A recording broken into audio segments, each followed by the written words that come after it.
7 নম্বর বিষয় হচ্ছে যারা মন্দ কথা প্রচার করে তাদেরকে আল্লাহ পাক পছন্দ করেন। আছে না নাই বলেন? মন্দ কথা, খারাপ কথা, অশ্লীল কথা, অশালীন কথা আমরা উচ্চারণ করব না। পারা যাবে না বলেন?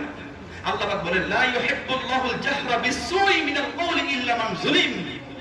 যে মন্দ কথা প্রচার করে বলে বেড়ায় তাকে আল্লাহ পছন্দ করে না। ইল্লা মান যুলিম, যদি কারোর প্রতি জুলুম করা হয় এটা ভিন্ন কথা, কিন্তু মন্দ স্ট্যাটাস, মন্দ শেয়ার এগুলো আমরা করব না, এগুলো থেকে বিরত থাকবো, কারণ আল্লাহ পাক ভালোবাসেন না। রাসূল সাল্লাল্লাহু আলাইহি ওয়াসাল্লাম বলে সুম্মা আইয়াকুনা নবী সাল্লাল্লাহু আলাইহি ওয়াসাল্লাম শাইয়িবান ওয়ালা ফাহশান ওয়ালা লাআনান। আল্লাহর হাবিব সাল্লাল্লাহু আলাইহি ওয়াসাল্লাম কোনদিন সেই মুখ দিয়ে কাউকে গালি দেন নাই।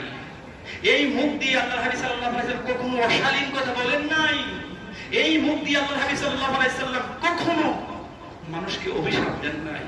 এটা হচ্ছে রাসূল সাল্লাল্লাহু আলাইহি ওয়াসাল্লামের ক্যারেক্টার। এই 7টা বিষয় কোরআনুল কারীম থেকে আমি আপনাদের কাছে উপস্থাপন করেছি। বিষয়গুলো আমি আবার বলছি। 1 নম্বর বিষয় হচ্ছে মুআতাদুন, সীমালঙ্ঘনকারীকে আল্লাহ পছন্দ করেন না। আয-যালিমুন, জালিমকারীকে আল্লাহ পছন্দ করেন না। আল-মুস্তাকবিরুন, অহংকারীকে আল্লাহ পছন্দ করেন না। আল-মুসরিফুন, অমিতব্যয়ীকারীকে আল্লাহ পাক পছন্দ করেন না। আল-খাইনুন, খেয়ানতকারীকে আল্লাহ পছন্দ করেন না।